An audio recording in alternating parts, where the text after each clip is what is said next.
Everybody wants the palace and the crown, right? We love a good success story. Joseph running Egypt, David ruling Israel. Run me that movie. But if we're honest, most of us also love the drama. We'll sit all the way through the mess, the downfall, the betrayal, the I lost everything part because it's low key more entertaining while we're waiting on the big win. The funny thing is, those messy parts we binge watch in other people's stories, the pits and the caves, are the exact parts we try to hide in our own. We don't post those on social media. We barely talk about them, even though that's where God usually does the real work. Oh, absolutely. We want the after photo, the glow up, the promotion post, without having to live through the awkward, uncomfortable during.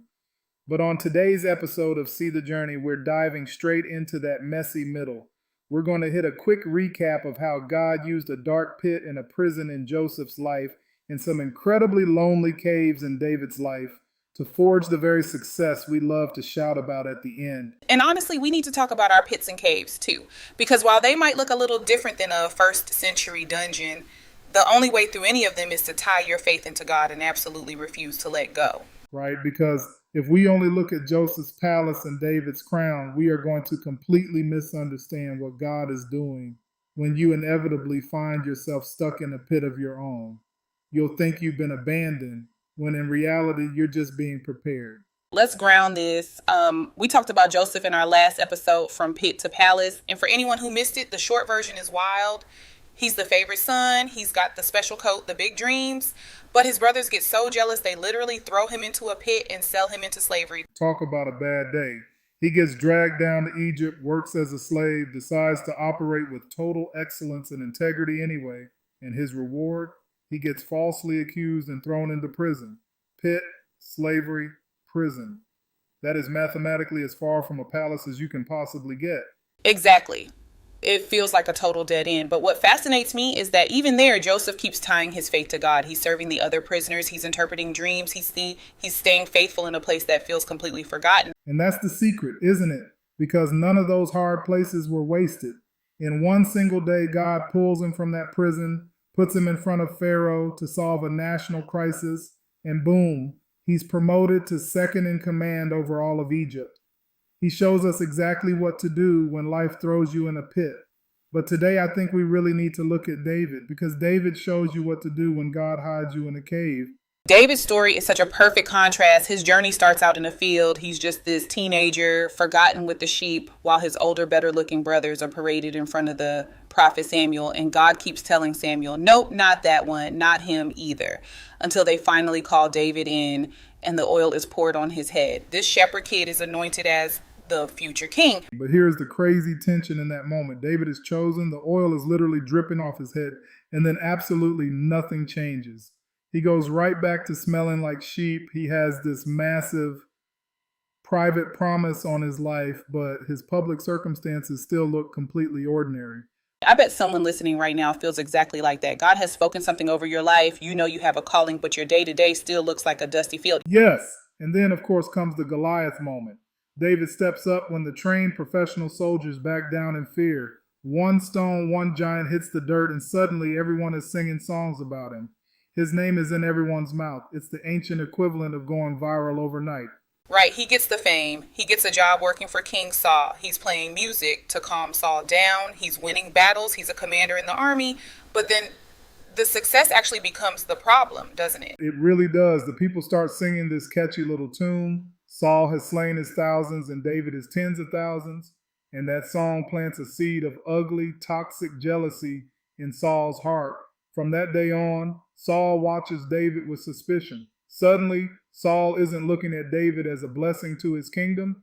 He's looking at him as a threat. He literally tries to pin David to the wall with a spear. He even orders his own son, Jonathan, to help kill him, which forces David to run for his life. He goes from overnight celebrity to public enemy number one. He's bouncing from place to place, Ramah, Nob, even sneaking into enemy territory in Gath until he finally escapes to the cave of Adullam just to survive. And that is the part of the story people conveniently skip over. We all know David the giant killer. Very few of us study David the fugitive. He's sleeping in damp, dark caves because the mentor he served faithfully now wants him dead. He's in this cave, And who gathers around him? A bunch of guys who are in distress, in debt, and discontented. No throne, no crown, just a dark cave and a broken crew. But that cave was a classroom. Oh, the ultimate classroom. God was training a king in the dark. Think about that moment when Saul wanders into a cave to rest, completely unaware that David is hiding right there in the shadows. David has the perfect silver platter opportunity to kill the man who has ruined his life. His men are literally whispering, "This is it. Take the shortcut. God delivered him to you." And he doesn't do it. He refuses to lay a hand on Saul. He just cuts off a corner of Saul's robe, and even that bothers his conscience. That blows my mind because, listen, if that was some of us, Saul would have been on the floor and we'd be like, well, I guess we'll see if all those folks you killed are waiting for you on the other side. Like, why do you think he held back when he had every justification to take revenge? Because that was the real test. That is journey talk right there. God wasn't just testing if David would eventually get to the throne. He was testing what kind of man David would be once he sat on it. The caves are where David learned restraint. He learned absolute dependence and a deep reverence for God's timing. You don't learn that on a throne. You only learn that in a cave. By the time Saul eventually dies and David is made king, the crown finally meets the calling. But he's been shaped by years of fields and caves, not just one lucky shot at a giant. So we have Joseph's pits and prisons, and we have David's wilderness and caves. They are totally different locations, different scenery, but it's the exact same God at work in both. Precisely. Joseph's pit was about betrayal by his own blood. David's cave was about betrayal by a leader he trusted. Joseph was dealing with false accusations and being forgotten. David was dealing with constant fear and hiding. Different scenery, same curriculum. God was teaching both of them to trust him when their current reality looked absolutely nothing like the promise they were given. Which brings this right to our front door, because I'm guessing most of our listeners aren't hiding from a spear-throwing king in a limestone cave.